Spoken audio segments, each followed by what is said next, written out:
Om Shabbat Shalom, Holy Way of the Most High. Om Shabbat Shalom, I sense your presence.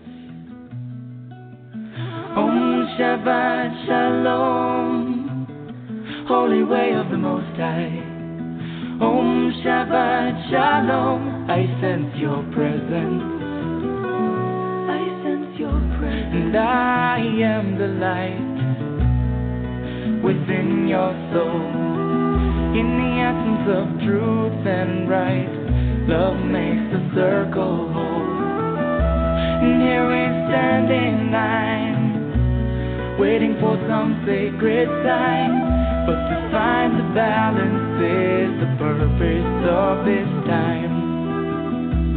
To restore the balance of the universal mind. And in the presence of my Lord of light and love, everything I see aspiring to be free. And when I call to thee, and come on bended knee, surrender to the all-pervading light and love.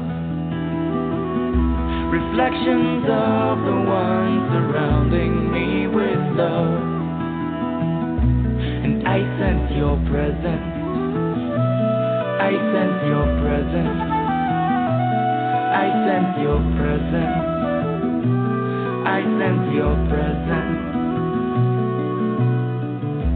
Within and without, above and below, yeah. East, west, north, and south, I sense your presence. Without and within, below and above, yeah, yeah. East, west, north, and south, I sense your presence. I sense your presence.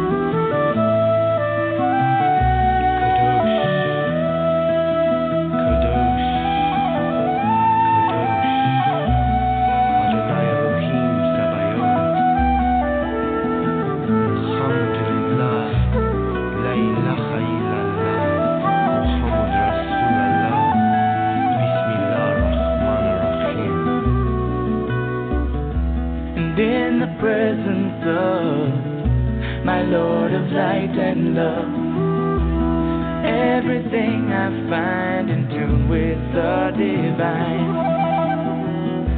And here we stand in line, waiting for some sacred sign. But to find the balance is the purpose of this time. To restore the balance of the universal mind. And I am the light within your soul. In the essence of truth and right, love makes the circle whole. And when I call to thee, and come on bended knee, surrender to the all-pervading light and love. Reflections of the one surrounding me with love. For to find the balance is the purpose of this time. To restore the balance of the universal mind. And I sense your presence. I sense your presence. I sense your presence. I sense your presence. Om Shabbat Shalom, Holy Way of the Most High. Om Shabbat Shalom, I sense your presence. Om Shabbat Shalom, Holy Way of the Most High. Om Shabbat Shalom, I sense your presence. Om Shabbat Shalom, Holy Way of the Most High. Om Shabbat Shalom, I sense your presence. Shabbat Shalom, holy angel of the Most High. Om Shabbat Shalom, I sense your presence. I sense your presence.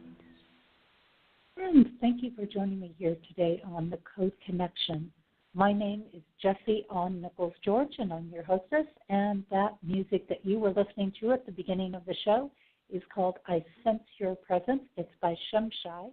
And, great group. It's been such a pleasure to have them in my opening and my closing segments of the show here, because I just remember they're one of those people that are a great inspiration to me, or an ensemble that's a great inspiration, because I remember meeting them when they were just doing everything they could to get gigs and to play, and here they are traveling around the world living their dreams. So I'm so deeply appreciative for the music that they share here on the show.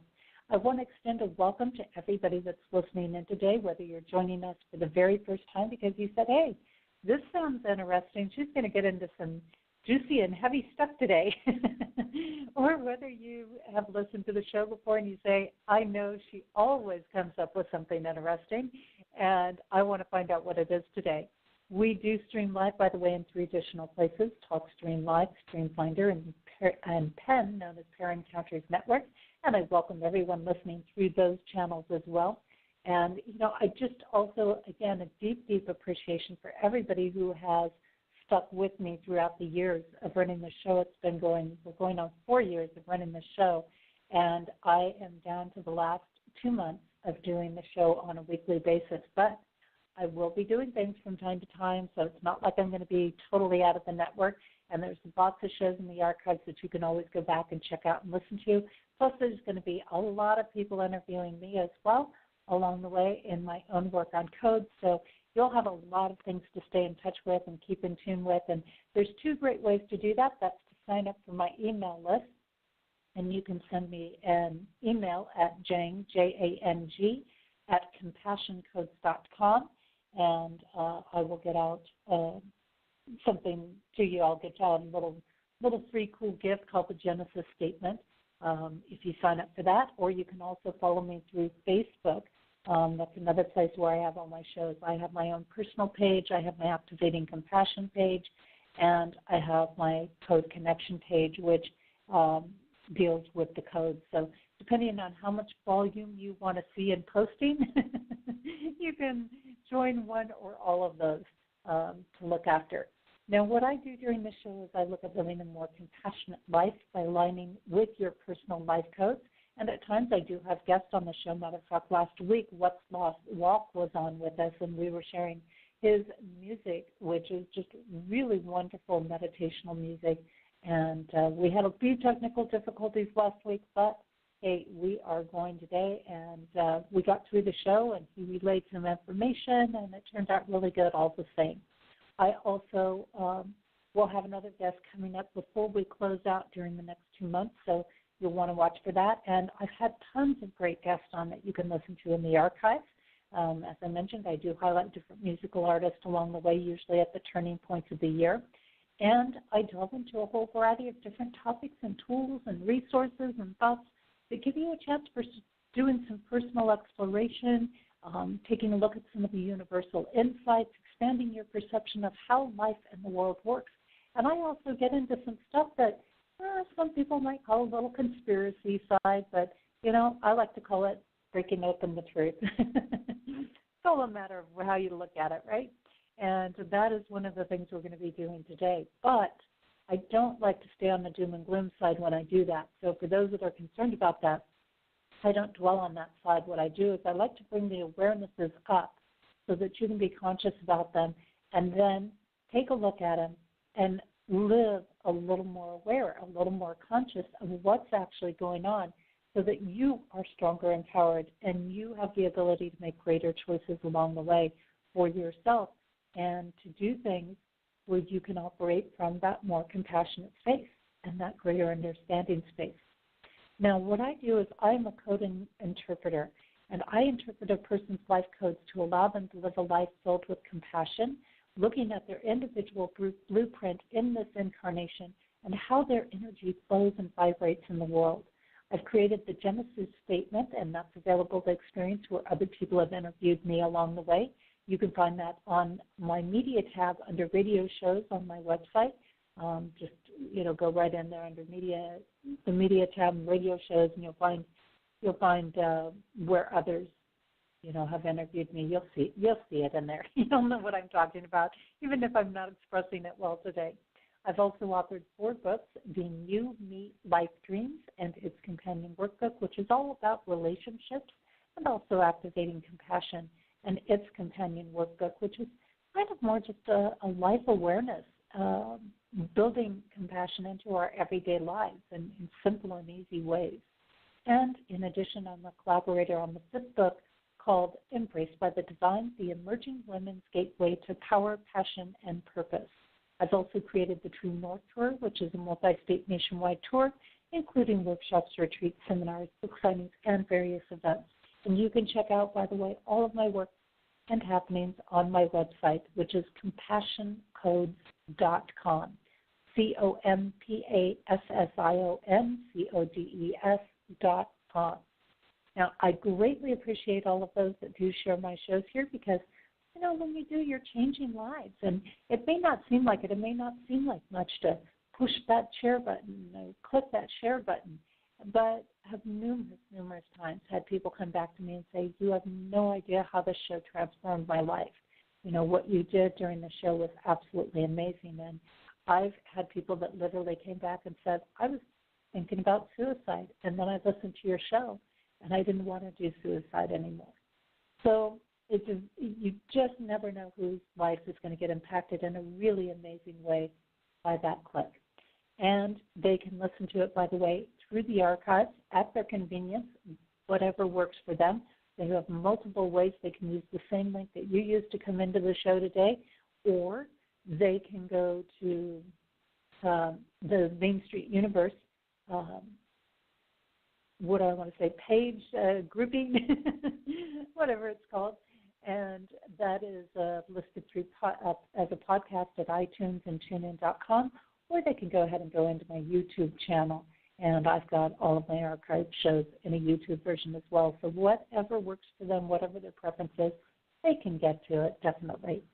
Now, before we get started, as I have done for the last 4 years, I am turning the page to yet another week, another message, another name of God from Yehuda Berg. And those that have listened in know that Yehuda is really a wonderful Kabbalah master, and I like to take his messages, post them up on a page under my media tab. It's the media compassion, the code connection, and then under that you'll see messages and insights for the week, and it'll be on there. And that'll give you a chance to go back and reflect on it throughout the week, which is what I like to do on things, go back and take a message, work with it for a whole week. And each week I flip the page, we come into a new name of God provided by Yehuda, and he helps us to bring some of these bigger concepts into our everyday language. So this week, and it was really funny, I was thinking about one of my previous guests when this came up, because the common name of God this week is called Dispelling Anger. And Janet Pfeiffer, who was on my show about a year ago or so, I guess it was, and she deals in anger. And I was thinking, oh, my gosh, what a great connection to have, what a great memory to have in there. But dispelling anger is the common name of God this week. And the formal name of God that we're dealing with this week is Pei Vav Yud. Pei Vav Yud. And so that's kind of exciting there. Now, the general message that he gives at the beginning of this is, you may doubt that you've ever been an idol worshiper, but idol refers to more than statues of lions or bulls. And an idol is an object, person, or situation that dominates your behavior. Anger is a sign that you are an idol worshiper or idol worshiping mode. I'll get those words out right in a minute. So if you feel anger, what he's saying is if you feel anger coming up, that you are in an idol worshiping mode. Now, a lot of us don't always make that connection, but that's a really important connection because somewhere There's something, somebody, or some situation that we are idolizing and trying to drive after that is controlling us. If nothing controlled us, we would not have anger come up. It would not be a response that we would, or a reaction that we would be having. So he goes on to give the following insight on this. To some degree, everyone is vulnerable to idol worship, whether through the pursuit of fame or the veneration of wealth and power.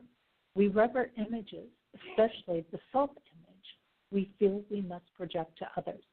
The most blatant form of idolatry, according to Kabbalah, is anger. Something external is controlling our emotions and reactions.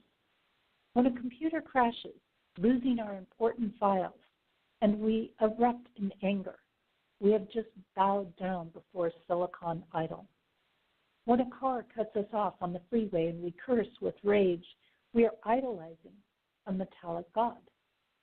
When we lose our temper with our spouse or children and cause them undue pain, we are worshiping an idol of darkness. Now, when we devote ourselves to idols, allowing external situations or other people to instigate anger and rage within us, we sever our connection to the light. And this is a big mistake, since the light is the true source for the fulfillment of our deepest desires. It's a really great one to think about. It's really great to keep this in mind and to be conscious of this when we do feel ourselves getting that anger or that rage that is coming up. And it's so easy, and we don't even think about we're idolizing a computer, right? As you mentioned, for example, and that's a big one with us today. And I bring this up, and it's perfect in today's discussion or you know what we're going to talk about on the show, because we're going to be talking about some of these topics of television. And television is a huge idol for people, right? Idolizing the shows that are on, idolizing people that are involved in the shows, and you know, and news, even news, you know, where people think, oh, I'm not that into the news, but then they get enraged by the news, and they're idolizing these different things. So this is really a perfect complement to what we're talking about today. And he goes on to provide a meditation, and the meditation is, you remove the power and allure of the world's controlling idols by invoking the power of this name. Anger is purged from your heart. Your happiness and peace of mind are generated from within. So, you know, this is a big thing, and it is that consciousness to stop and say, okay, I choose to remove this anger, and I choose to connect with the peace within, because when we're in that anger, we are definitely out of control, as they would say. So it's not that space that we want to be in. And I know that I used to be a person who had a lot of anger when I was younger, and I would easily have my temper fly up. Of course, I had a lot that would fire up behind it. And in later years, I've really come to realize where a lot of that came from in my earlier life. And in doing so, I've become very, very conscious about this process and releasing and letting go when I feel that surging and surfacing within me. And I'm not 100% perfect, but I'll say I'm probably about 95% there. I have very little that really riles me up, and it has to be a repeated thing at this point, which I'm really happy to say. But it takes practice, you know. Don't give up on it, because you can get there. And it's just one of those things that's like a horn sounding, you know, when you get angry. It's like a horn sounding that is alerting you that there's something going on that you need to pay attention to. Okay, so a little insight, or a little, you know, bringing in some pieces here in regards to the show today and the topic and where we're headed on the show today. So I think you're going to find this pretty interesting. Can television actually influence our thoughts and actions? And was TV really about bringing the world to you, or about controlling you in the world? How much is television really influencing us? So many have speculated, feared, dismissed, ignored, and panicked at the thought of television's ability to control us as a human race. Now, like many things, it has been sold to us as a means of convenience, being wiser, and a way to know what is happening in the world. So much of this has been put off as people being crazy conspiracy theorists. But even Tesla gave us this warning regarding television. You will live to see man-made horrors beyond your comprehension. So what does Tesla have to do with all this? He has the power and influence of scalar waves. A U.S. patent known as B6506148, B2, which allows your television and computer screen to be used to manipulate your nervous system. The ability allows all of your emotions to be played and influenced. It works through entering in through the skin. This is only one of several patents that allow for stimulation of our senses through pulses which can be embedded into the program material or overlaid in a video signal. And this gives us a multiple layering of hypnosis that goes on every time we turn on the television set. And there's a neuro-linguistic programming, scalar waves, hidden messages in the program content through the themes of the shows being presented and much more. I remember as a child the blame placed on television for an increase in violence. I couldn't believe it could do that back then. However, I also didn't understand the true basics of what went on with television. And this aspect of using scalar waves, as Tesla tuned into, explains why you respond to what is showing on TV. So, for example, when you see the commercials for food and all of a sudden you are hungry and want that food, even though you may be totally full. Now, the key is that there is hope, that humans are so programmable, and many have proven this true, that they will never be able to override their basic instincts and can't control their addictions and raw animal natures. So this leads me to raise awareness that if one is to watch television, that one must also be very strong in their consciousness and have a strong mastery of their addictions. I have learned that when we create our own self-mastery and awareness, then we cannot be easily manipulated by such means. What is interesting to me is that in recent times, I am hearing more and more conscious people saying they have stopped watching television. Are they picking up on something that others aren't? Is their intuition working to protect them? And it very well may be when the masses can be programmed or stimulated into mass epidemics. Title of television show has hidden codes in it to interact in a way to trigger responses. Thousands of stimuli coming in at once. We have learned that even two messages coming into the brain creates a confusion and separation from soul self and puts a blockage in our divine connection. Imagine what happens and the layers of confusion, overwhelm, and exhaustion that happen when we have thousands coming in at us at once. And this is what leads nature to be such a great restorer. To be away from all devices is to be away from programming and that which creates conflict and confusion. And this is why nature provides us with great peace and brings clarity of mind. In living a compassionate life, it is important to be conscious of what we are taking in. And while we may not know it all, we can gain the main foundations of things and thus reduce our ability to be influenced. As a matter of fact, there is even the possibility of turning the tables on those that want this level of control. Signals go two ways.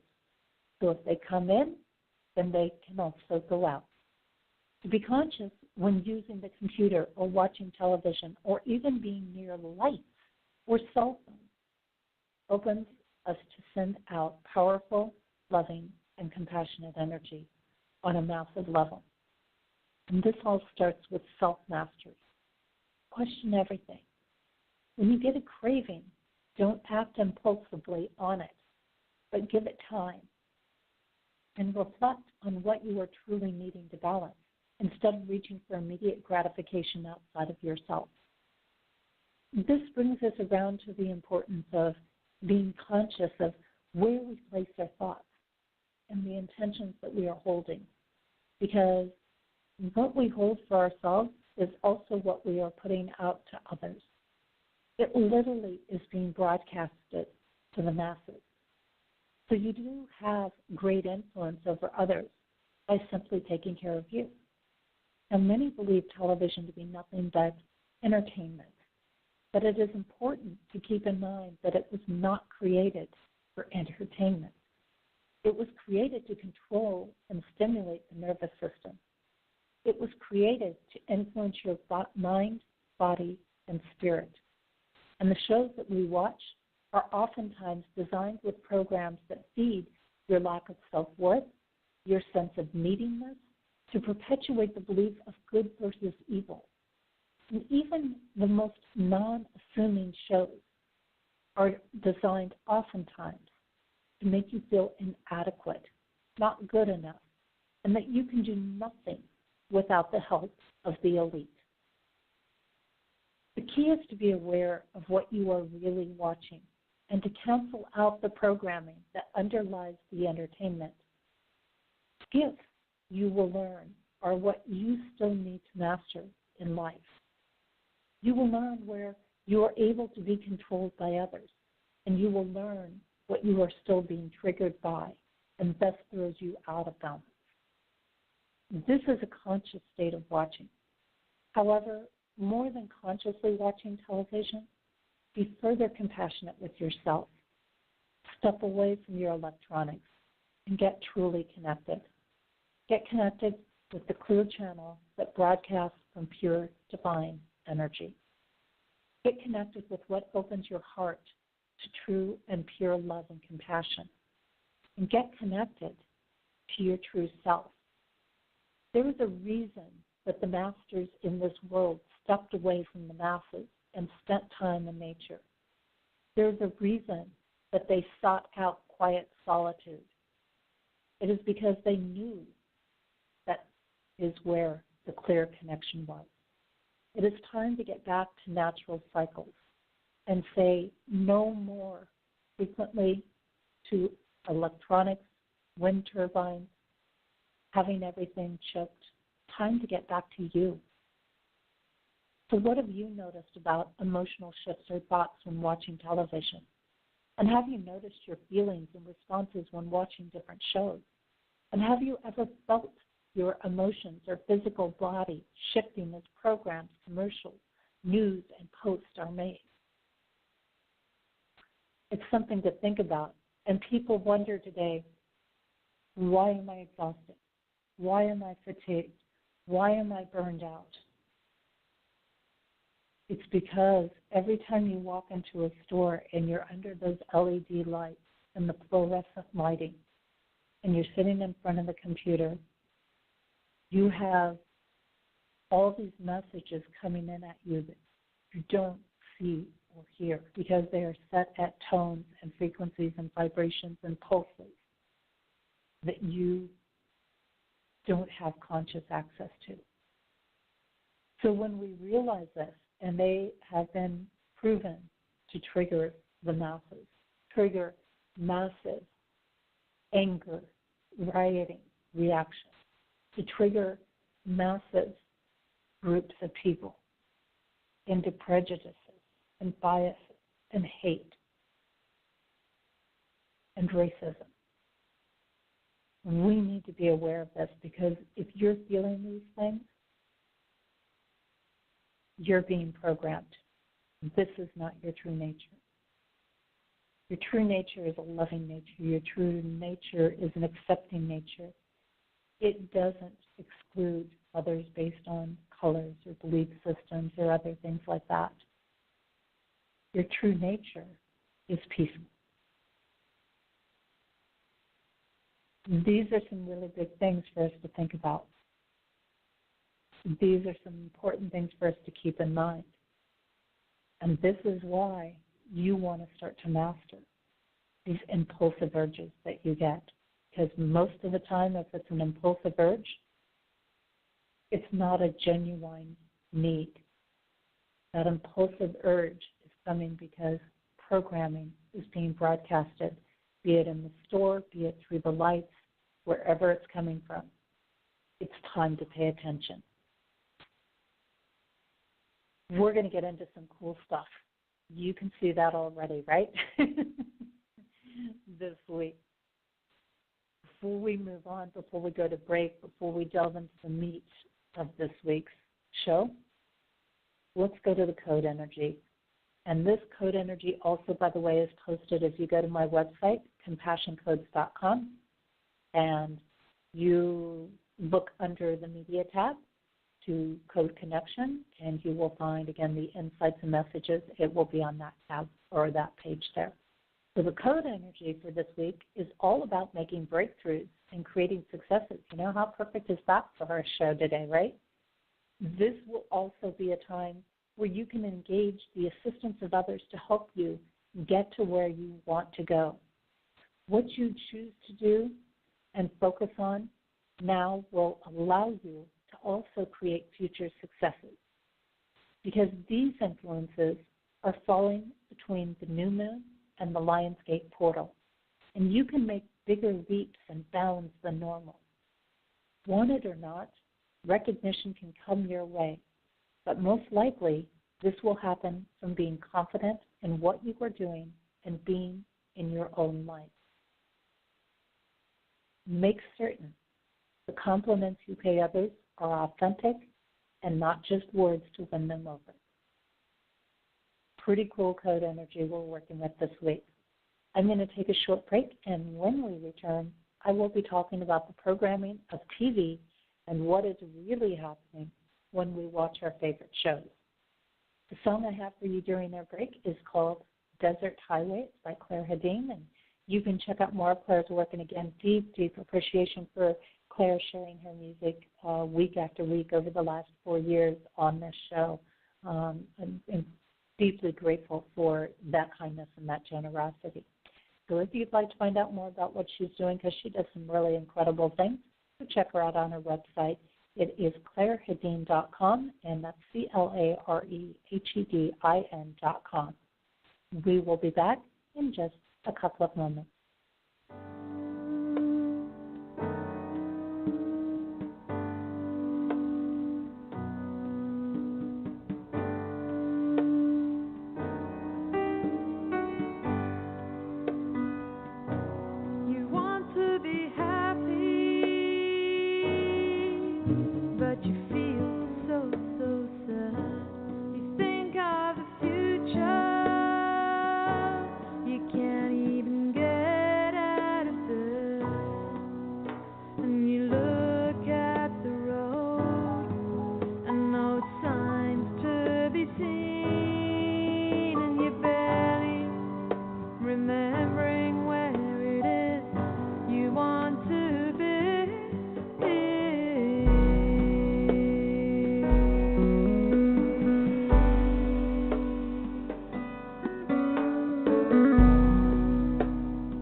And welcome back. You are listening to The Code Connection, and my name is Jessie Nichols George. I'm your hostess today.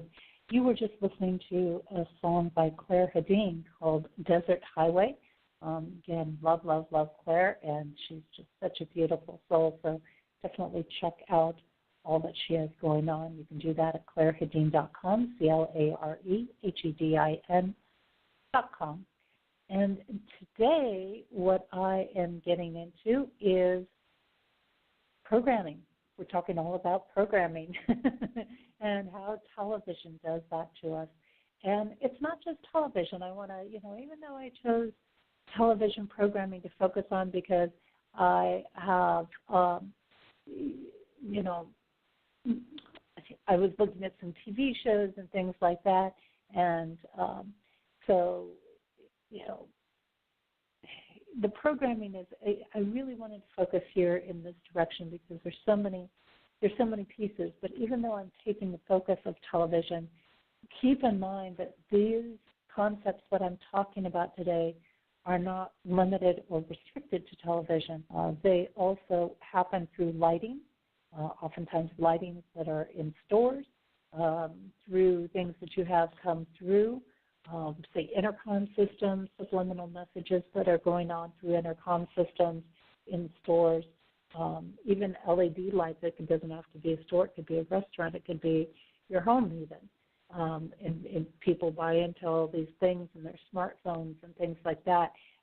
Cell phones, particularly the smartphones, not so much some of the old flip phones, but your smartphone in particular. They love almost anything that says smart. Almost anything that says smart on it isn't so smart. And, they do this because it offers better tracking. It offers better ways for them to program people. We're seeing, I remember years and years ago when video games first started coming out, probably some of you might remember that are out there in my audience, things like Atari, Pong, yes, way before the Pac-Man era, right? But even now, these programmings that are coming on, and we're seeing these literal brainwashing techniques that are going on. I was just having a conversation with a friend of mine the other day about the Pokemon stuff that's going on. And, he was mentioning just people that he knows of and their kids and the addiction, and that they are just nonstop with the Pokemon and got to find this. Well, these are dangerous things because it is through these electronics, and I'm going to be explaining about how some of this happens and how this programming gets into us when we can't even see it or hear it. A lot of times is these programs are programming us to prepare us, to control us, to be able to have us so absorbed by things that we don't question them anymore. And there are so many people and young kids that are in that space. And the Pokemon is a particularly scary one, where it's the finding Pokemon, because this is even coming out. This is placing kids in jeopardy. And why would they take kids and place them in jeopardy, for example, through something like this? Because we don't like to think that our own government would be doing this. But why would they do this? Because what they do is they then are setting these kids up to child predators. They are then setting them up for kidnappings. They're setting them up for encounters with drug dealers and a whole variety of different things. And through doing that, and that's just one piece of it, through doing that, then what they can do is they can come back and say, look, now we need to control more of your life because you're not safe. Look at how your kids aren't safe. So now we need to control more and more and more. See, it's a whole game they play. It's kind of like the red flag operations that they do, and it's a whole game that gets played to come back and say, now you need to turn over more to us. So they condition you through these things and using your kids and things like that as pawns in this bigger game that are going on.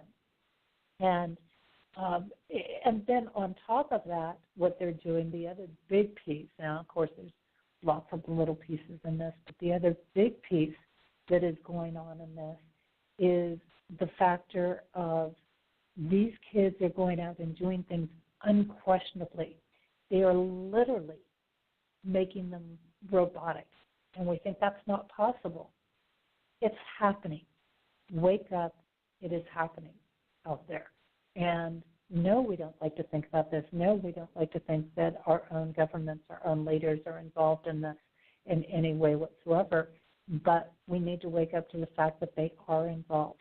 And when we look at this and they're so robotic, what they're doing, and there was actually, I can't even remember, there was a movie or something that was out on this. And I know there was some Twilight Zone series where the kids were so mesmerized by the TV and they would just be staring at the blank TV, with the fuzzy screen. And then they would go out and do these things, in this trance-like stage. Well, that's exactly what is happening through finding Pokemon. So certainly I hope if you know of any parents out there and children that are really wrapped up in this, I hope you'll share this piece with them because it's important for us.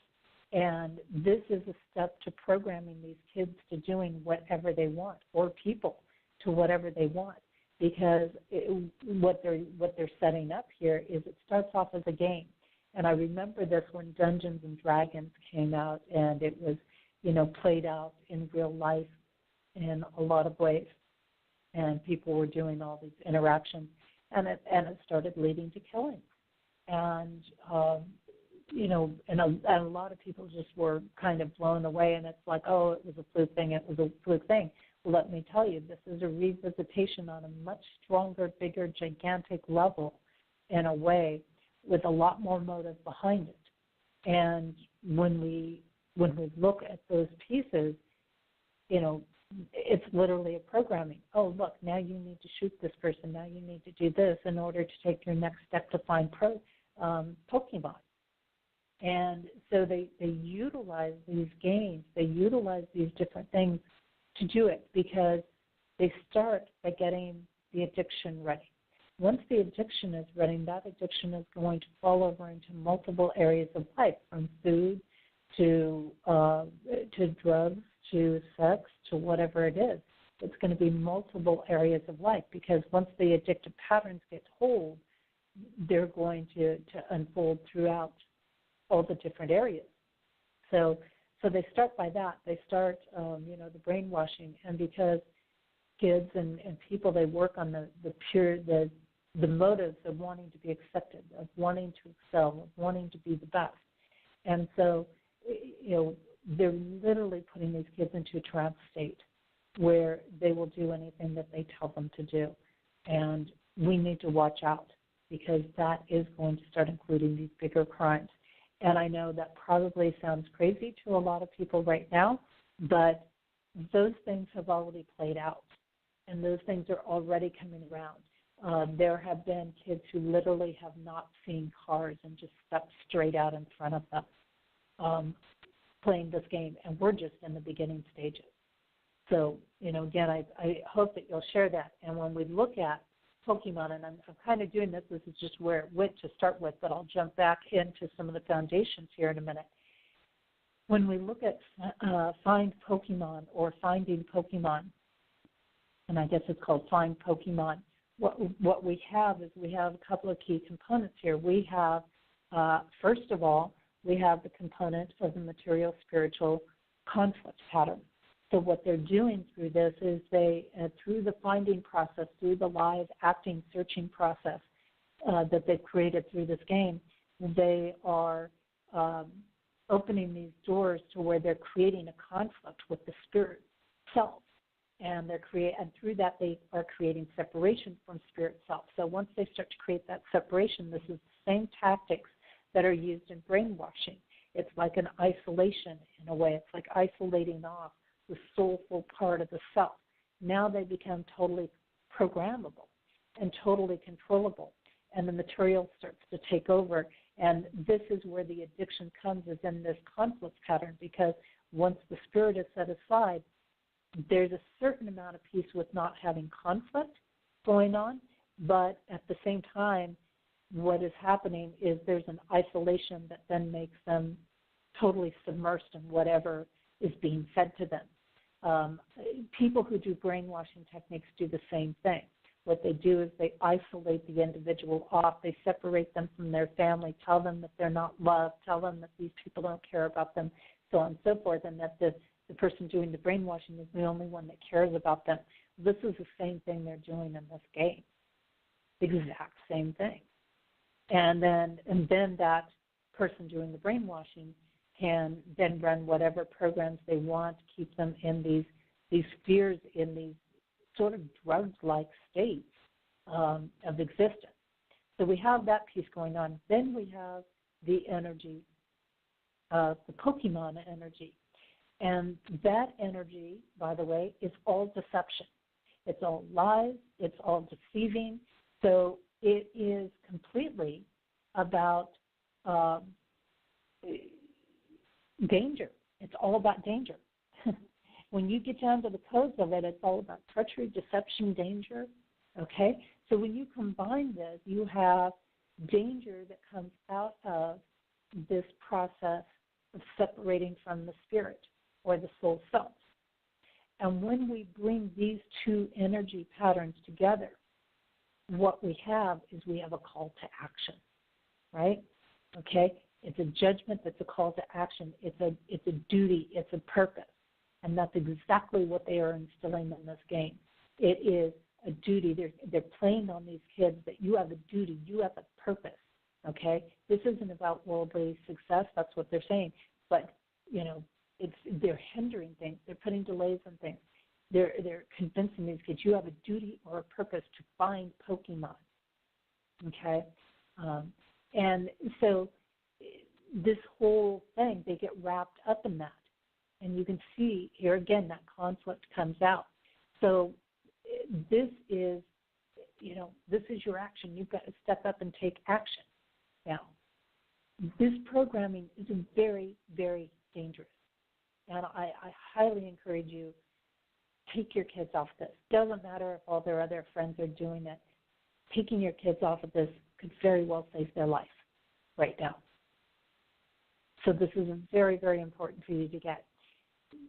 I'm going to share with you what happens because this type of programming started with TV.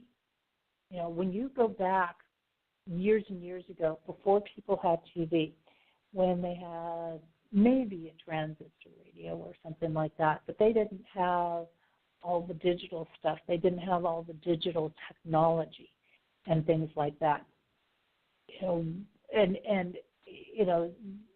These elite groups and things were looking for more ways to control people, right? Because they don't want certain people in their sphere, and yet they want everybody to serve them, and these sorts of things. So, we didn't notice a lot of these things in society. We didn't have the violence. We didn't have the crime. We didn't have the prejudices and things going on before a lot of our so-called technology comes back. And I was talking to a friend, and I said, you know what? We have taken such a huge leap backwards. Everybody thinks that if we would set down technology, we would be going back in time. We would actually be going forward if we set down a lot of our technology, because technology has actually set us back. Now, I know there's a lot of people that will argue with me, but it's set us back because on a soul level, we're not progressing. It has put a halt and a retroaction on everything.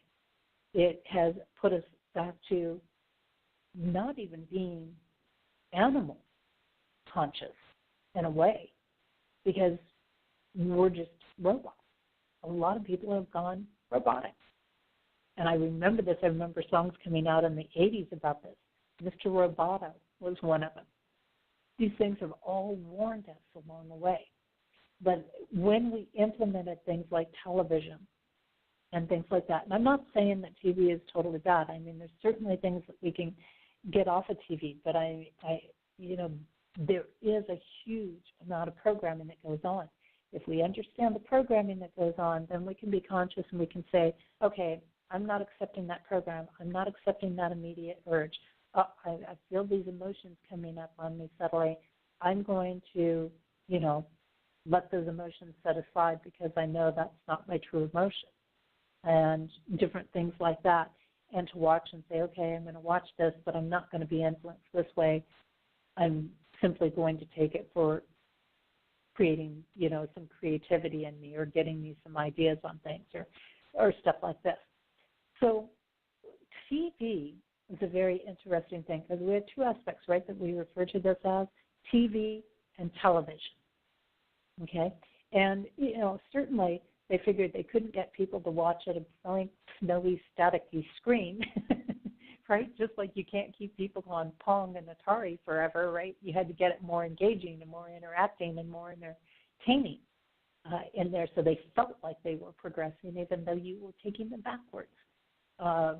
And that's the same thing they did with TV. So they said, oh, well, we've got to create something that distracts them from what we're doing. And that's exactly what all these TV shows do. They're a distraction from what they're actually doing, just like a red flag is a distraction from what they're actually doing in the world. So when we consider this, we have the codes of TV, and TV is actually the shift.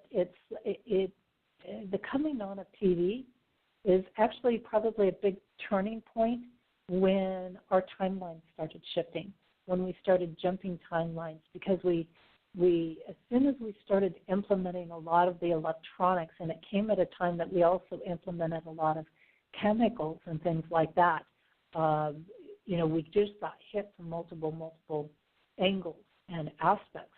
And it's kind of an ending and new beginning. And what happens in these phases is that it's all about power. And things can be fortunate or they can be really, really harsh. And it's all about how the power is being used. If more power is being misused when it comes to TV, the harder and harder aspects are going to get in life. And eventually this is going to totally, if you want to say explode or whatever, on people, on those who are trying to run the power. It's eventually going to backfire on them. I know there's plenty of people that would love to see it backfire. And there's, some people that just don't want to see it backfire, and that's all good too.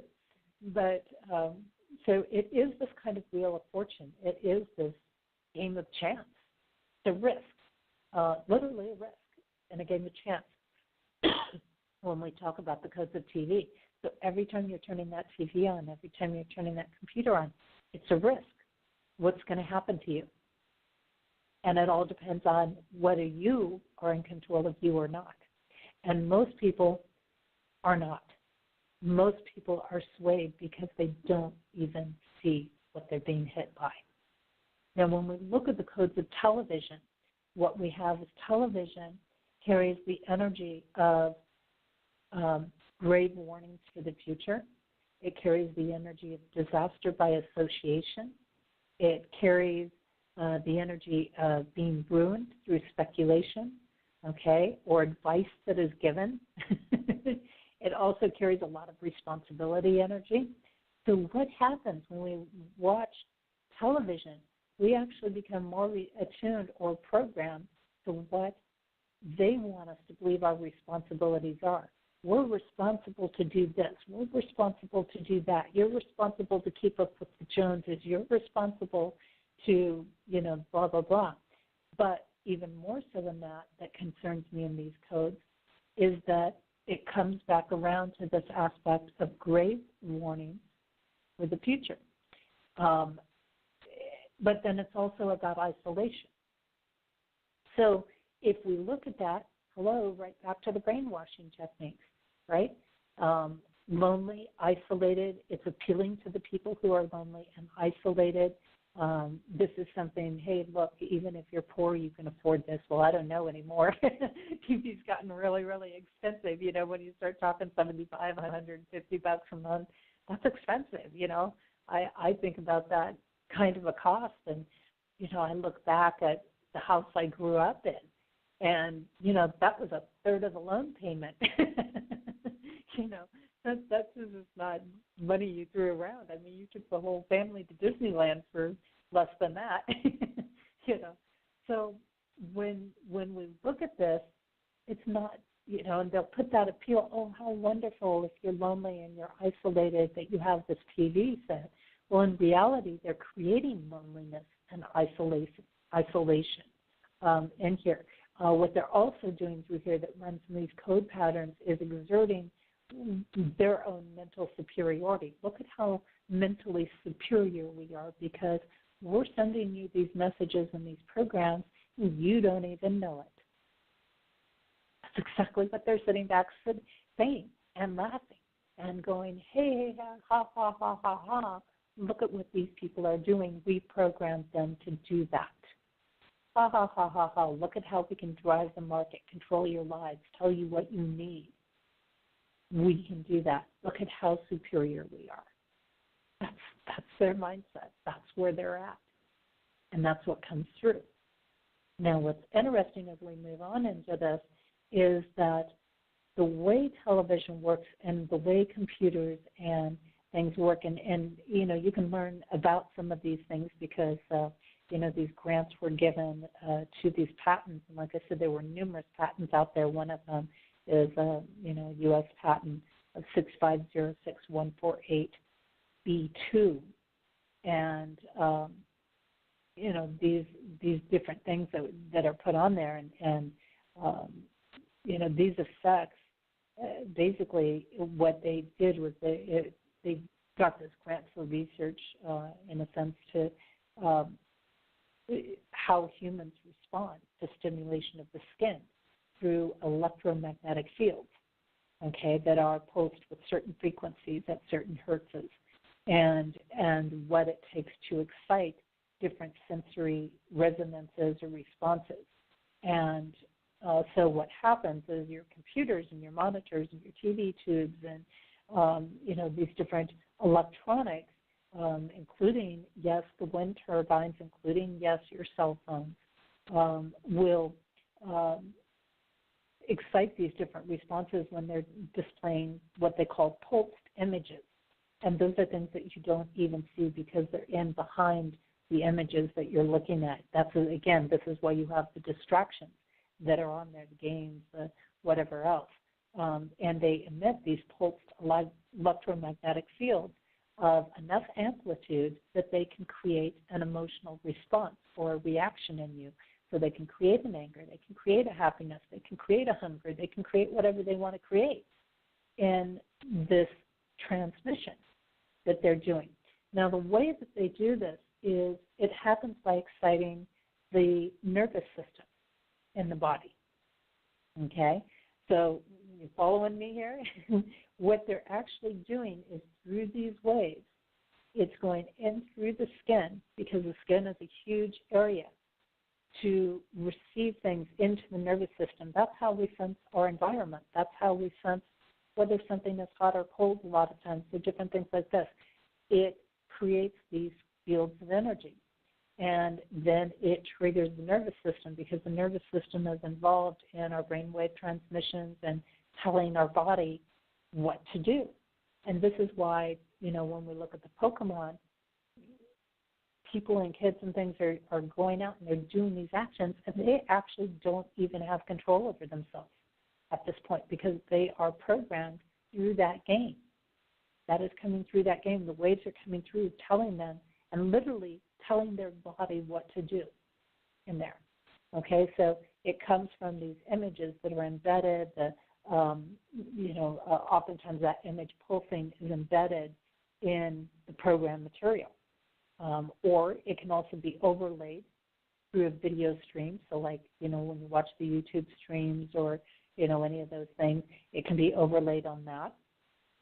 Or it can also, be done through an RF signal or as a video signal. So, you know, there's lots of different ways that it can come in. And, even a really simple computer program, you know, right?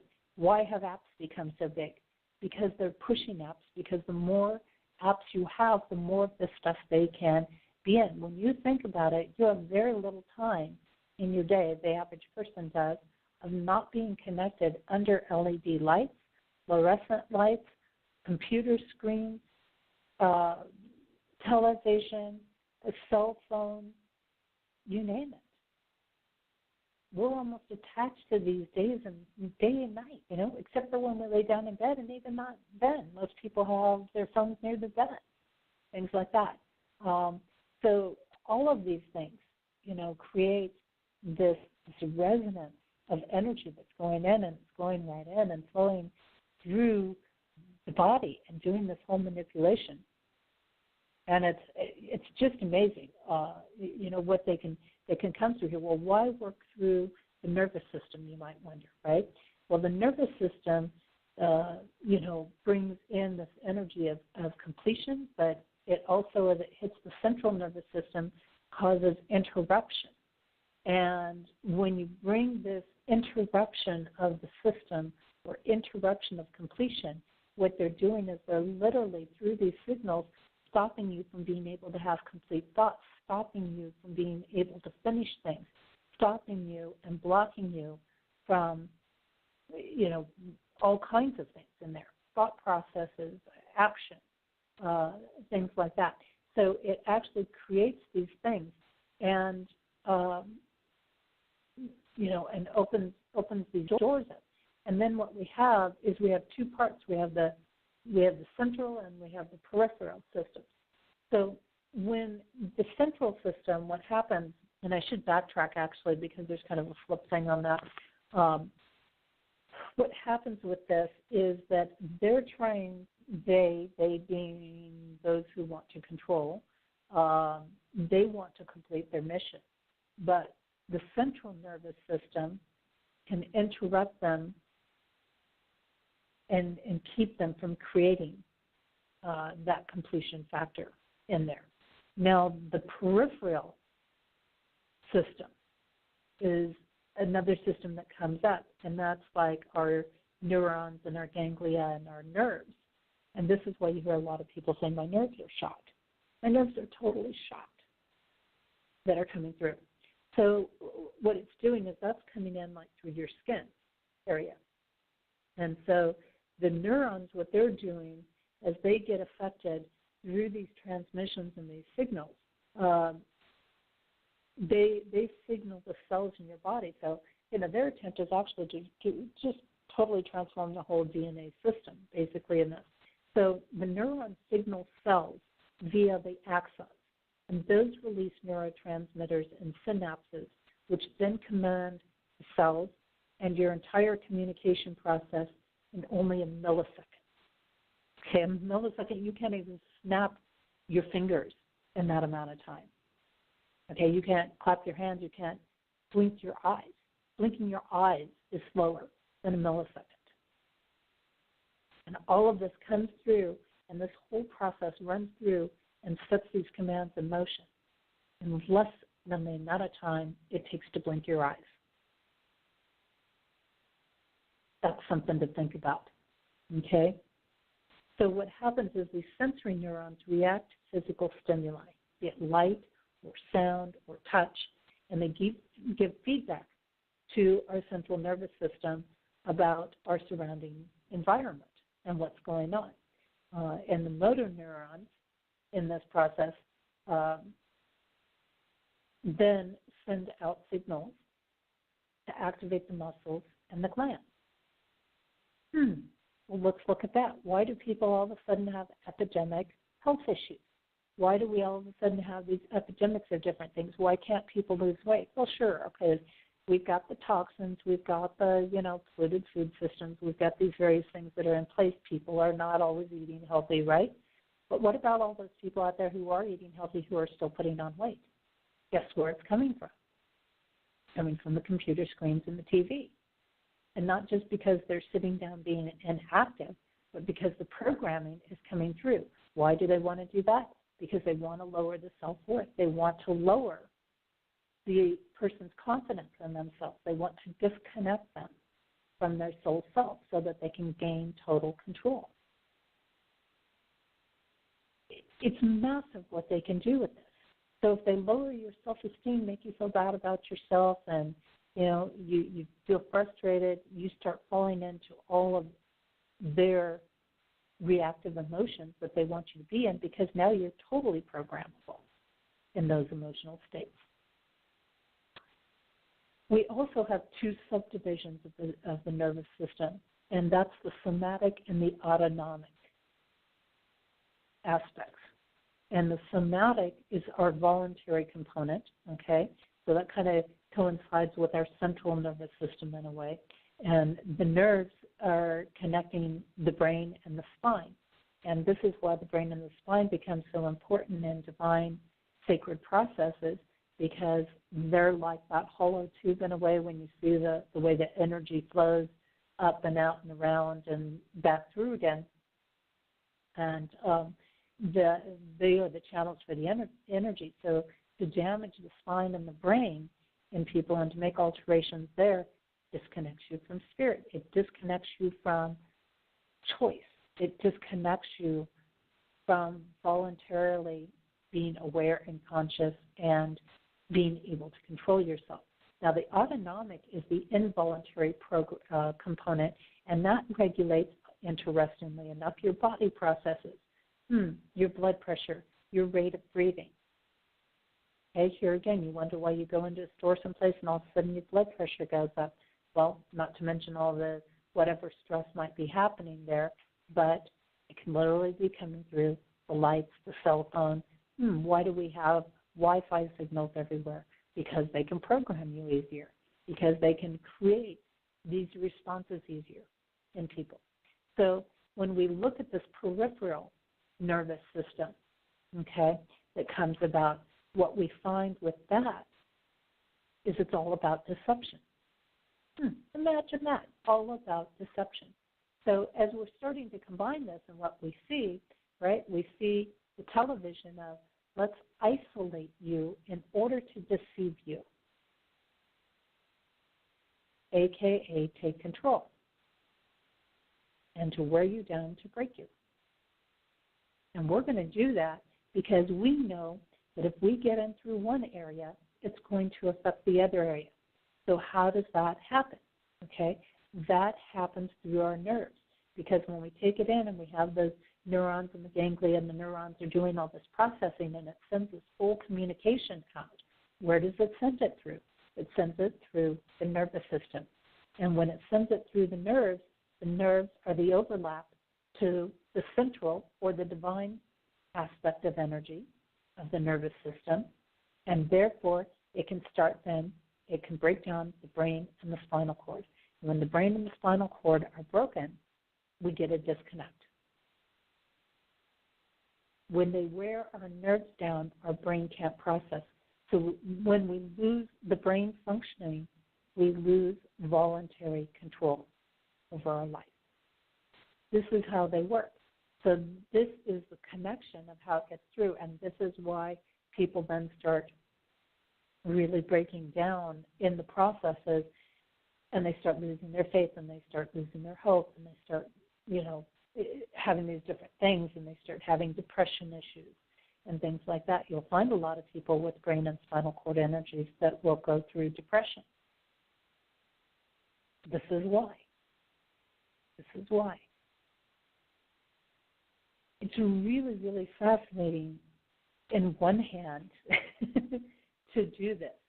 And so when we're around these constant signals, which you are in a city, which you are when you're working places and things like that, is you have to train and practice and get really strong in yourself and not be swayed by what is outside of you, not be swayed by things that you know are not of divine flow. And it doesn't happen overnight. It doesn't take practice. But what does happen is when you learn to stand in that self, regardless of the energy transmission, you now start to turn the tables. And that means you start broadcasting. As long as you keep that voluntary control, as long as you call those energy patterns out that are these controlling patterns, these self-worth patterns, and you call them out and say, I reject this programming. I'm not taking it. This is not mine. This is not voluntary. I will not have it. And as long as you maintain control over yourself, you can turn the tables, because every time you take that strength, And every time you build that in yourself, you now are sending that back through the electronic world, back through those transmissionary processes. And guess what? That's broadcasting out everywhere, which means you trigger everybody to stop taking that. Yeah? Might make you think again about how much power you have, right? When you realize that if you take control and you send loving energy out constantly, and you send it back out through the computer, you send it back out through the television set, so you can shift this whole program. When you call things out for the lies and the deception that they are, and you say, this is not the truth, and I'm not taking it. The person who does brainwashing only has control when people are weak. If you're overweight, if your body is broken down by disease, if you don't feel good about yourself, you're sitting in that weakened state. You're very easy to control. This is why we're in that stage, and the era of addictions has come up. And this is why where there are addictions, people are seeing consequences. The choices for addiction and idolatry are creating severe consequences right now, because it's trying to get us to step up and get out of those addictions so that we will not become robotized or robotic, and so that we will maintain divine connection. And it's all in our power to do, completely in our power to do. So let's look at some of these things. Glial, G-L-I-A-L cells, or nourish the nerve cells, okay? And glial literally means glue, okay? The nervous system is the body's electrical wiring. So you want to say the nervous system is where we get our energy from. It's fire, basically. It's of the element fire. So if the nervous system is broken down, we can't function. Now, I know a lot of people have put an emphasis on the pituitary, and this is, well, guess what? It all comes back to the nervous system. If your nervous system doesn't function, that pituitary is not going to function. The nervous system governs every organ and your ability to be healthy in this world. Now, the atomic nervous system connects the central nervous system to the heart, the lungs, the stomach, the intestines, the bladder, and the sex organs. How many of you have noticed increases in sexual content? Be it TV, be it on the computer. I know, oh my gosh, I do a search on the most basic things. I do a search on Sky, and I've got pornography coming up everywhere in the search, right? Okay, these various things. But imagine this, that the atomic nervous system connects the CNS to the heart, the lungs, the stomach, intestines, and bladder. How many diseases in the world, how many health issues have we seen increase tremendously? Not just little teeny tiny bits and pieces, but tremendously increase that are related to the heart, the lungs, the stomach, and the intestines. Right? What about gluten intolerance? What about needing to go to gluten-free diets? What about all these sudden inabilities to breathe? Well, granted, yes, it's a combination of things. Pollution of food, right? Pollution of air and things like that. Chemicals that are being used. But that's not all of it. You could take all of those things away, and you'd still have these things happening because they're programming it. Why do they program it? Because if you get sick, you'll go to a doctor. If you go to a doctor, they can inject you with various things, and most of the injections that they're doing today, be it an antibiotic or flu shot or various things like that, are microchipping you. If they microchip you, they now have it well into your body, and they literally have robotic control over you. They can track you anywhere. And how do they sell these things to us? Oh, my goodness, look at how we're going to be able to find your child, just like we've learned how to find your pets through microchipping. They do it always like, look at how we're going to help you, look at how we're going to help you. That's the first way that they start to sell something that's going to control you.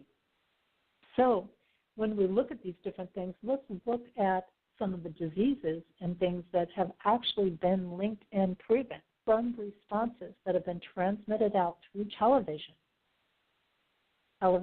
cell phones, computer screens. Have literally been transmitted out through these arenas, right, and come up in society.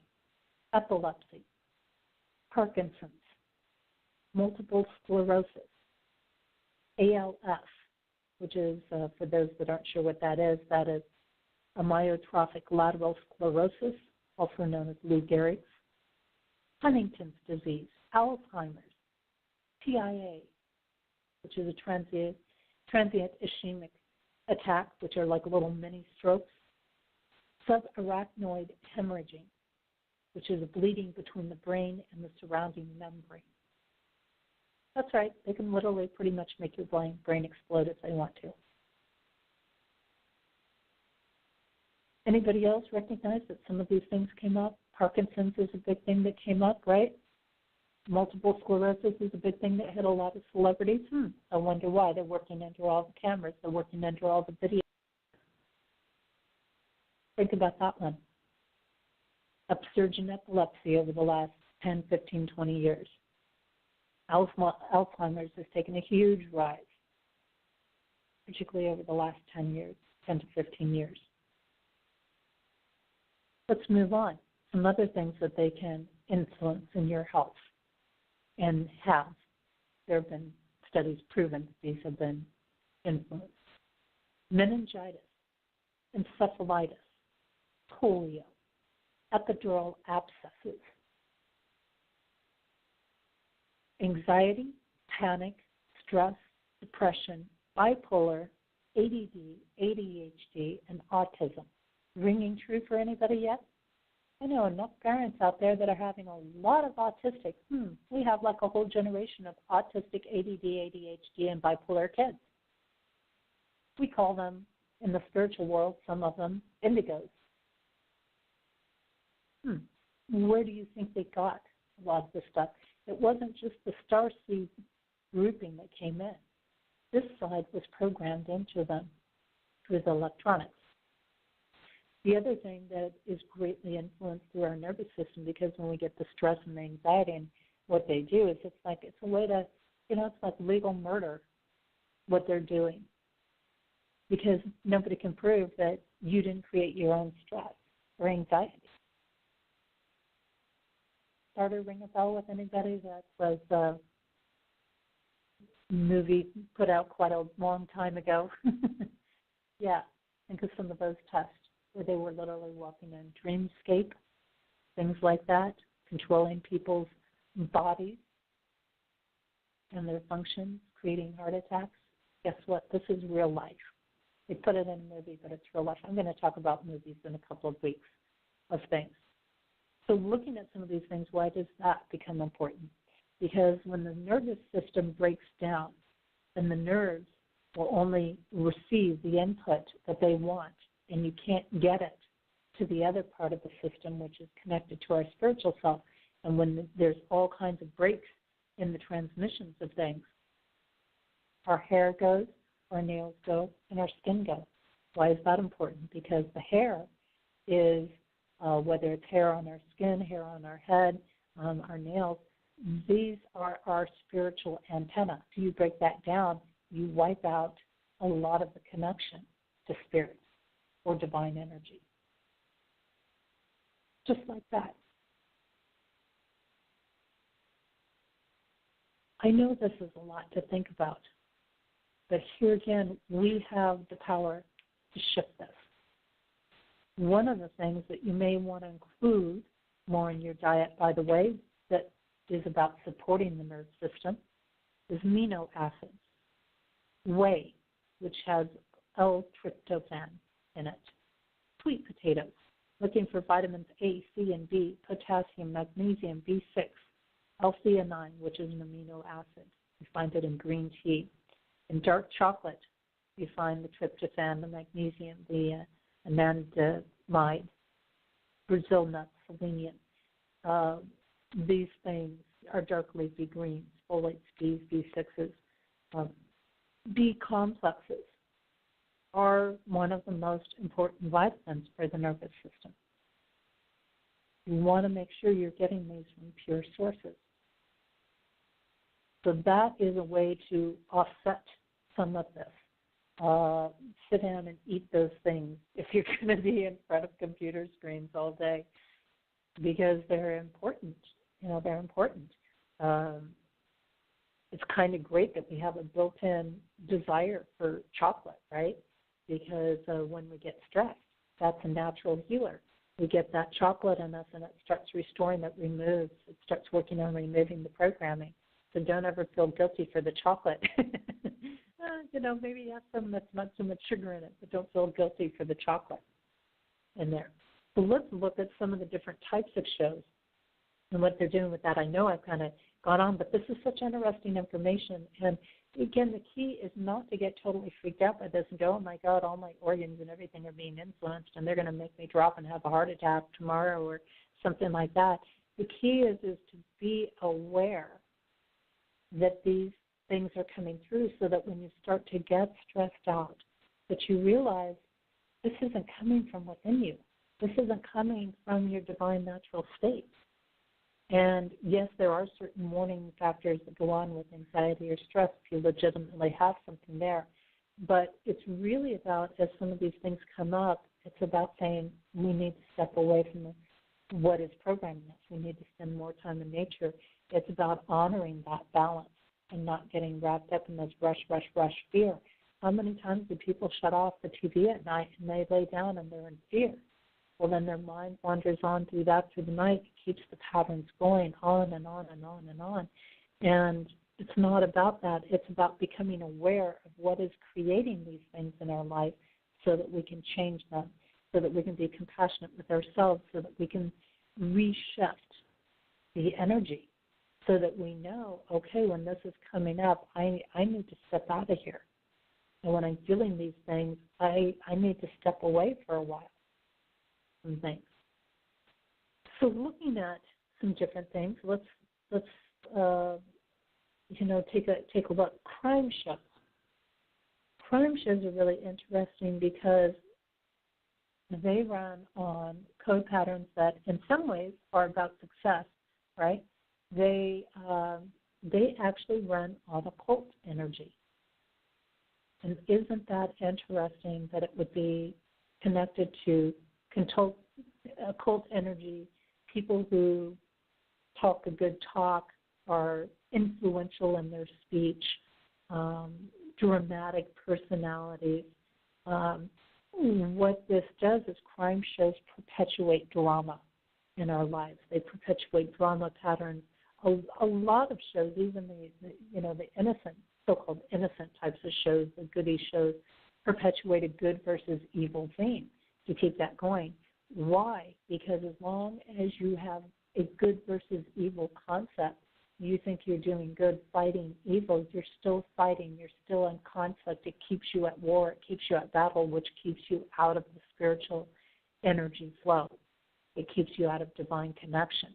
When we look at this, where's the occult significance in this? Crime shows oftentimes will have some aspect of sacrifice, mental sacrifice, physical sacrifice. The killings that go on, those are connected. They're a form of ritual sacrifice that goes on. It perpetuates also in us things that are connected to fear. Look at what's out there in the world is what it's saying. Look at these people that you should be fearing, and look at how we need to protect you in the world. And look at how all these government people are working for you. They're not working for you. They're really not. Yeah, there's some good guys out there, don't get me wrong, but, they're really not there for your best interest.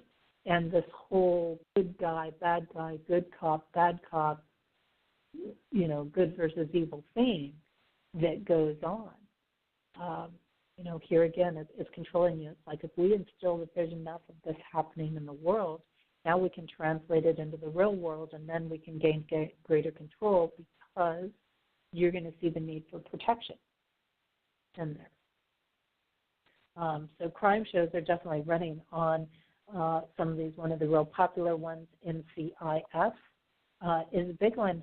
What's that coded to? Sacrifice or victim, mental anxiety. So you can be assured that through that show, there's subliminal programming. There are the waves that are moving through that are creating anxiety when you watch it, a nervousness. And you may carry that around, a warrior and anxiety. I notice a lot of people who are warriors in the world, and I do mean warriors versus warriors, and those are people that worry all the time. They tend to watch a lot of crime shows. They're very drawn to crime shows. And warriors oftentimes operate on this controlled victim pattern mode that goes on in there. Let's look at some other ones that we have. Let's take something like, you've got Game of Thrones is out there.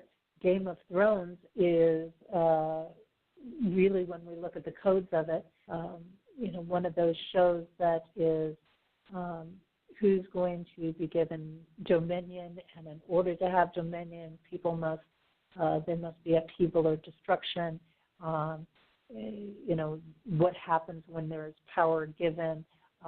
It has an unknown and an unexpected factor to it. Here again, it has a sort of black magic, occult energy in it, and it also has an isolation energy pattern to it. And when it comes together, it has the energy of the mole, or the energy of playing multiple sides. So the hidden subliminal programming that is coming through when you're watching that show is you really can't trust anybody, because those people who are your friends are probably communicating with those people who are not your friends. Kind of interesting how that plays out, isn't it? Absolutely. When we look at something like PBS, right? A lot of people look at PBS as, hey, that's for the public, that's for the poor person, that's the, that's the more educated or refined, or whatever you want to say. It's got various European shows on it, things like that are in there. And when we look at that again, we're looking at who is going to take dominion. Isn't that interesting? PBS is a channel about who's got dominion, who's got charge. And one of the big shows, which a lot of people have fallen in love with, that I believe runs through PBS or a channel very similar to it, is Downtown Abbey. Well, Downtown Abbey is all about, it's got a couple of key codes in it. One of the key codes in it has to do with responsibility energy. It has to do with, here again, be careful of who you're associating with. Carefully consider your path. When we look at that in Downtown Abbey, isn't that evident? You've got to be careful who you're associating with, and it shows it in that show. You associate with the wrong person, you're out. And they play on these desires that humans have to be part of the elite. They make it like you're only. It's like going back to grade school in a way, right? And you're only going to be okay if you're in the popular group. Well, that's what the elite is. If anybody was ever bullied by the popular group, that's not where you want to be. You know that there's more issues and more insecurities there than you could ever possibly imagine.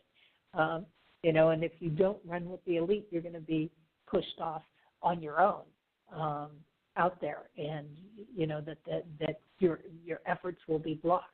And another key coding that is in Downtown Abbey, interesting enough, is also connected with the occult, secret societies, danger, trials, treachery from others. There's a lot of treachery in that show, you know. It may be put in a different time era, which some people think, oh, you know, they separate it. But all these messages are still coming through. You know, it also has the code patterns of what we call the, you know, who's in control, controlling. That lives are being controlled, and what are they showing? They're showing the rich control everything, the elite control everything. You know, and if you are not part of that, and they will use their money and their influences to quiet people, and that you will have great difficulty if you try to go up against them. This is evident. You see it in the show. And it's also, these are the programmings that are coming through while that show is entertaining you. Here again, it comes back to the Wheel of Fortune energy, which is aligned on the same codes of TV or television itself.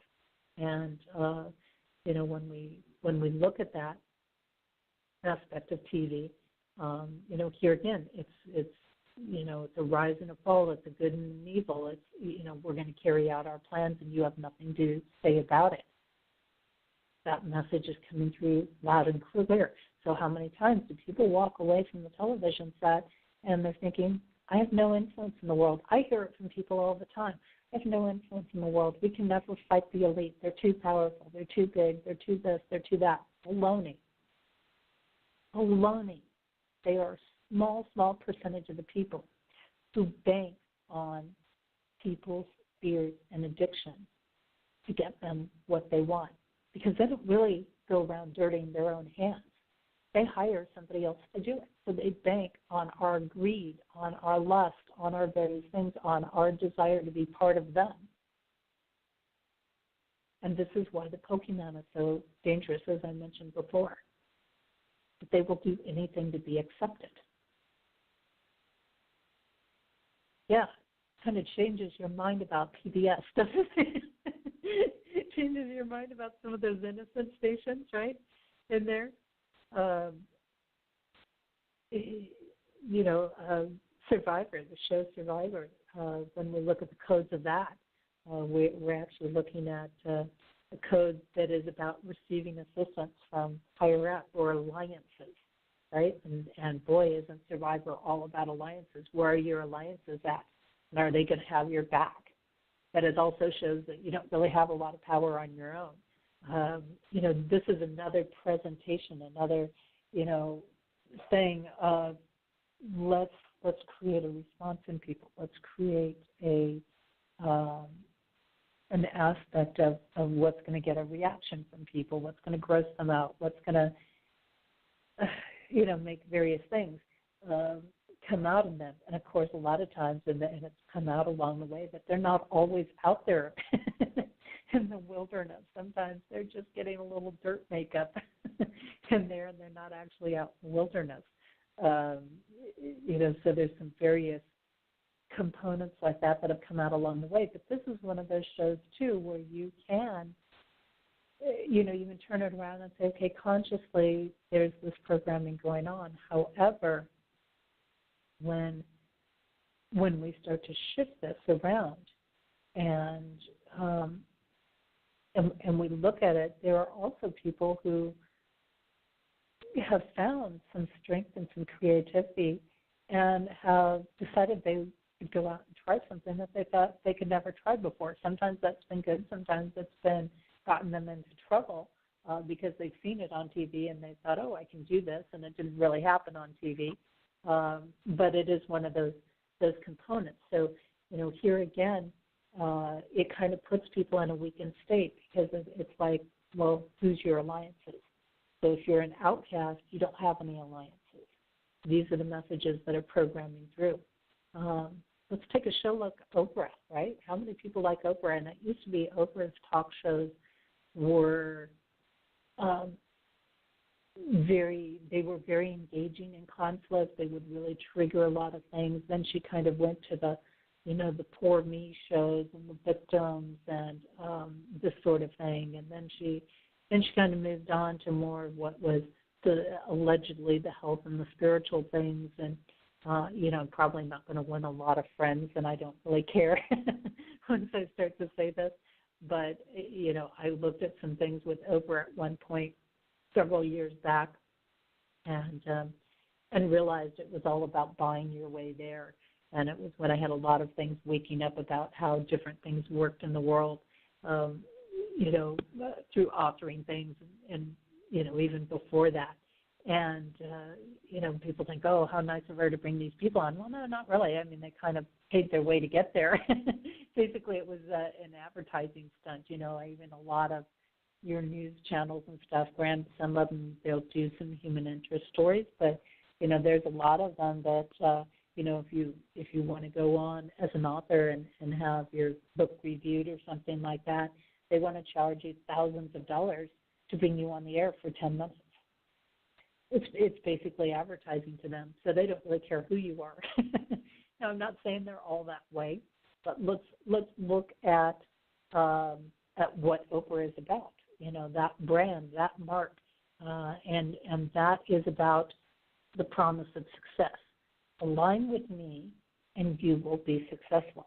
Well, sure. I mean, look at how many people have gone on into huge successes. Deepak Chopra, a whole bunch of people have gone on almost, for a while it was like whoever made it on Oprah's show was all of a sudden a huge success. Well, of course, she has a huge network. There's some basic things. And what also happens is align with me, and you will have protection from those in high places. You will have success. Well, why? Because now you have stepped into their circle. What some people don't realize, and while sometimes that can be a great energy, if somebody is not operating from the purest of motives, and I don't know Oprah personally, so I can't speak where her motives are coming from exactly. I'm not going to say. I don't think they're the purest, but that's not my place to say because I haven't met her in person. But, it's one of those things that, okay, if you step into our circle, you will have success. We see this actually with a lot of different groups of people. We've seen this in different cultures where they buy from within their culture first to keep the money within their culture, or there's religions where you always shop with businesses that are owned by somebody in the religion first, type of thing. So in some ways it's not really any different from that, but it definitely, here again, it drives home this aspect of you are helpless on your own and you need me to be successful type of thing. So these are all conscious things. Let's take a look at something that actually is very presented very positively, right? Because if everything was presented in this doom and gloom, you'd have no hope and faith in the world. And if you have no hope and faith in the world, you can't perpetuate your control patterns. So let's take a look at Hallmark on here. Hallmark is one of those that every controlling group has to have their so-called groups that make them seem like they're helping in some way.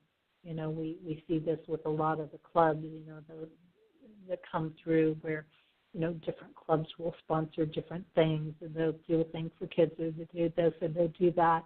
And why is that? Because they have to make you believe in some shape or form they're helping you and they care about you. I don't buy it anymore, but it is what it is. When we look at Hallmark's energy codes are all about success after trials and tribulation. It's all about advancements and honors and tests of determination and things like that. So here again, we have a couple of components that we find in Hallmark. And Hallmark, oftentimes, most of the shows that are on their network are exactly that. You've achieved victory after all this hard work and tests and trials and putting you through things. But and I have to say, I have been an avid Hallmark movie lover. I'm a little bit of a romantic at heart, things like that. So, along the way. But when you really look at the common themes that are in there, what do you have? You can't do anything without the rich. It's always kind of a Cinderella story in a sense. You've got to marry into the rich or the elite or this type of thing. You're going to be checked out by them first. You look at these houses that they all have, along the way. The elite always help you out of your situation. You can't help yourself, types of things. So there's oftentimes these hidden messages, even in those so-called feel-good things or alleged feel-good things. There's still a lot of commercialism there that's in it along the way. So definitely some big things. We also have, and I know we don't have a lot of time left here, you've got some various things like the Big Bang Theory when you go to the comedy side. Why? Because we need some things that are less intense. Here again, let's entertain you while we program some other things. Here we're going to do this comedy show, and we're going to show you just how stupid you are by showing you all these smart people. I love the Big Bang Theory. It's been, out of all the television shows out there, I thought it was really, really well done. And actually they coded this really quite favorably in a way. It was coded in a way that was definitely going to be successful. They were definitely going to be able to carry out their own ability in this. But it also has these codes of command and power and being able to carry out their own ideas. Definitely here again, it's creating these subliminal messages of we are smarter than you are in here, which automatically engages competition or competitive energy.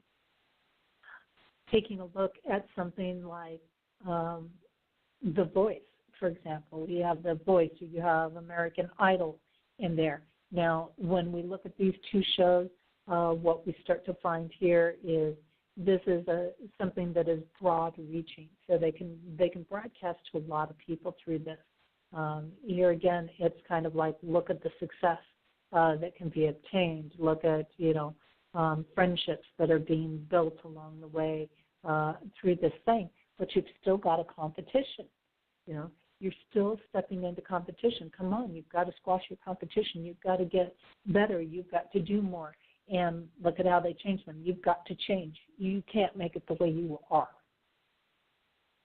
So these things, again, it drives them the competition even in the midst of what appears to be good in the outer packaging. On there, you look at something like your food networks. You have Top Chef, for example. Here again, Top Chef comes back to this energy of isolation in a way. Here's something you can do if you're all isolated, right? Here's something along the way. It's about separating you off, pulling you back in things. There's so many different pieces. Hell's Kitchen runs on a cumulative pattern of lessons learned along the way in there. You, of course, have, your do-it-yourself channels in there. And certainly I've had a guest on, Paul Tukey, who was a really, really wonderful person, really well together. And, his show did not fall into a lot of the do-it-yourself stuff. Now his stuff was on gardening, and he's just an incredible person doing some incredible work in the world. But he has stepped out of that arena as well. And when you get into that arena, what do you see a lot of times? Look at these people buying $1 million homes. Look at this. Look at that. Look at these nice homes. Look at what you can't have. Look at what you've got to meet or beat. Here again, that's one of those networks, so that you can kind of turn it around a little bit and use it to get some ideas. It actually can help you step into some of your own empowerment, but you've got to be very, very conscious in the process that you do not get wrapped up, again, in that competitive edge. You do not get wrapped up into you have to have the most expensive thing out there, or do not get wrapped up in what you can't afford. Simply use it for the creative ideas. The Bachelor, The Bachelorette, huge, huge hit show, right? I mean, boy, that's the one on forever. It perpetuates the Cinderella theme, but it also shows all this deception. And it's like, oh, look, we're going to bring you love, and look at this romantic story that they're covering up the hidden messages of, look, you can't date anybody without them dating a whole bunch of other people. Look, nobody's going to be true or faithful to you. They're going to tell you they love you, and they're going to drop you, or they're seeing somebody else, or things like that. That's these hidden messages that underlie some of these things. The Bachelor is definitely got contradictions, possibility taken away, codes to it, having to start life over again, opposition, competition, loss through trust. Boy, that's all there. It's all blatant when you look at it, right? And the Bachelorette energy, okay, comes along, and it's got a couple of code patterns to it, and again, a key pattern of occult energy to it, having to have this personal magnetism, who can provide the best gifts, the best favors along the way. It also promotes a pattern of deception. It's also about deception in there. So here again, you've got the show that's being presented like, oh, look at how these people fall in love. And, I admit it, I've watched The Bachelor and The Bachelorette in the past before I unfolded a lot of these things. You take it in stride, but yes, it's there. Those deception pieces are there. They're definitely right up that aspect. So I ask you, when you're watching TV, realize this is coming in through you. And if you realize and you sit down and you go, okay, consciously, I know they're trying to convince me of things. Consciously, they're trying to send me these messages. So I'm not going to buy into this. When I get those hunger cravings, I'm not going to run out and satiate them. I just sat down and had a giant meal. I don't need more food. I'm not really hungry, right? And this is all, all how they play together with all the advertising and everything in there. So, certainly there's so much more I could be covering, but we're not going to have time to cover every type of station and show and things like that. But you do have the background and the foundation and how this comes about. You can sit back and say, nope, I'm going to take control. Nope, I'm going to sit here and just enjoy this for sheer entertainment. And when I feel the emotions going to come up, I'm going to stop and I'm going to shift my thoughts on a conscious level. And that is the key. Yes, I think we need to get away more from the electronics. We've become an electronic society. It has set us back. It's placed us back in time. It's certainly regressed us, and we don't even see that because we've been sold and programmed that it's forward momentum. But everything is becoming mechanicalized in this world in so many ways, and it's not what we want to let happen when it gets down to it. We want to be able to talk to people. We want to be able to have real interactions with people. We need to regain our face-to-face connections, and we need to regain connections with true energy, undisturbed and distracted, which is why we need to get out of the cities, and we need to spend our time in nature. That's why we need to restore these things. Just pulling people off of electronics that have a lot of these diseases, their minds and things would probably clear up, but they don't want you to know that because they want to keep you in that control. So if you are going to watch something, if you are going to sit down and do something, then watch it with consciousness. Watch it with the aspects. And if you start feeling these different things of anxiety and panic and stress and depression or, any of these types of things coming up, step back and get away from electronics for a while. Go take a walk. Go do other things, and you'll restore your balance. You'll clear your mind. It will come back around for you. So a lot of ground, really covered. I would say a lot of ground really, really covered in this show today, and hopefully you found this information beneficial, and hopefully then when you look at things, you can look at them in a different light, in an aware light, a conscious light, and take control of your life and not let yourself be controlled. Now, next week I'm going to be talking about the codes of spiritual paths and how you can tell if a spiritual leader is walking their talk. Hey, isn't that going to be fun? And what do you need to be aware of when you're selecting a spiritual program or experience? You know, for example, the ayahuasca journeys, the Peruvian certification trips, the false gurus of India, the Buddhist and monastery contradictions, such as the Tiger Temple. How do you tell these things are going on? How do you know what's true and what isn't true in there? And if you're looking for a spiritual path, if you're looking for a spiritual teacher, how do you know they're walking their talk? It's going to be a fun show. We're going to get into some juicy, meaty stuff next week, too, just like this week.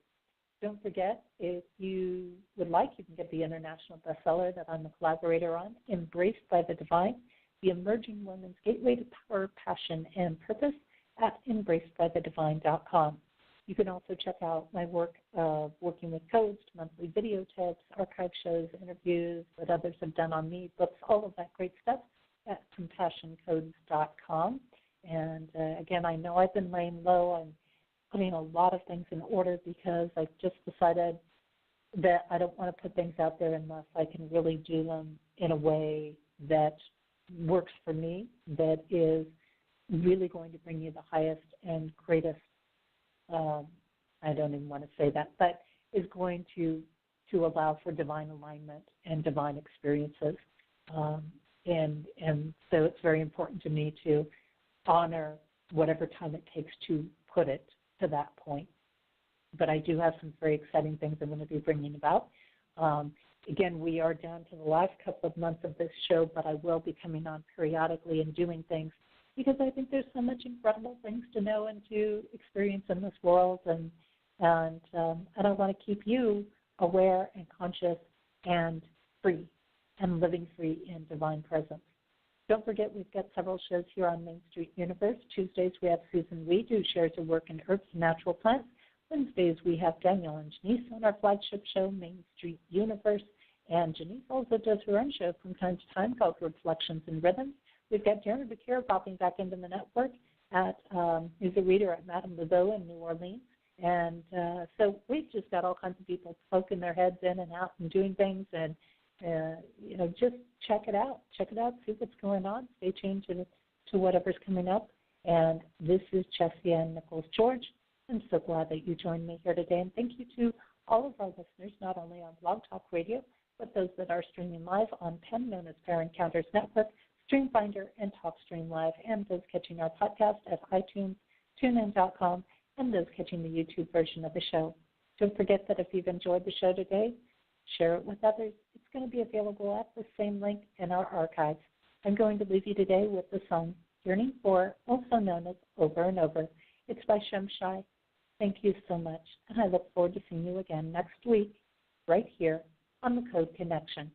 May you enjoy the rest of your weekend and have a truly amazing week. And if I could see what makes me blind, I would soar to the edge of my mind, and to touch what seems unreal, just to show you the way that I feel.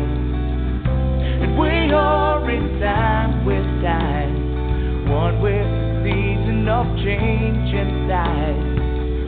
And we are in tune with the tune, caught in a balance of sun and moon.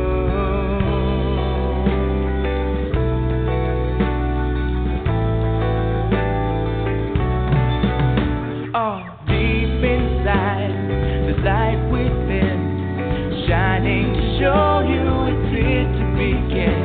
When all I have is all I need, I will soar to the edge of eternity. And we see it eye to eye, one within love to be for the divine. And we're walking hand in hand, caught in the balance of God and man.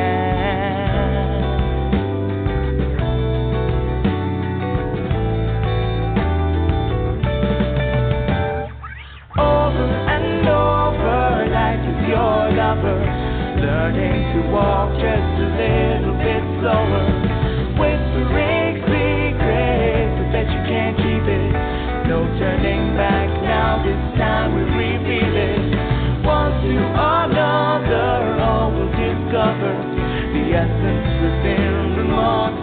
beautiful lover.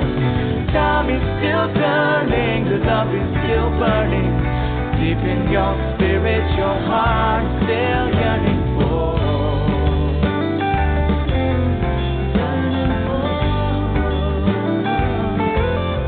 Yearning for.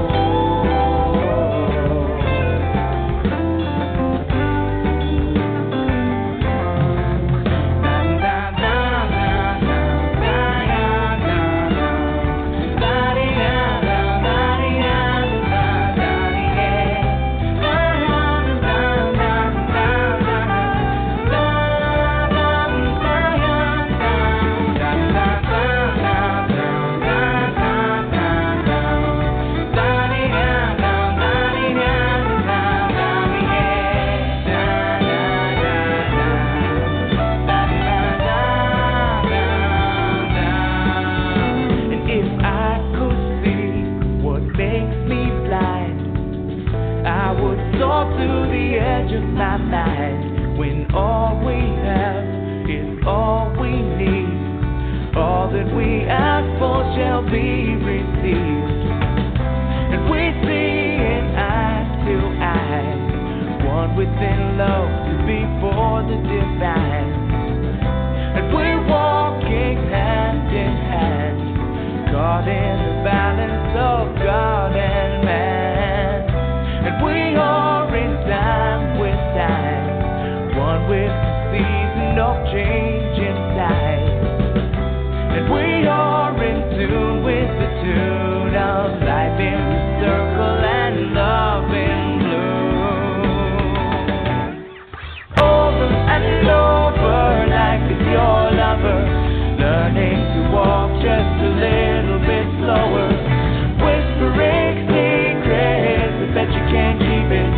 No turning back now, this time we reveal it. One to another, all will discover the essence within the most beautiful lover. Time is still turning, the love is still burning. Deep in your spirit, your heart is still yearning for. Over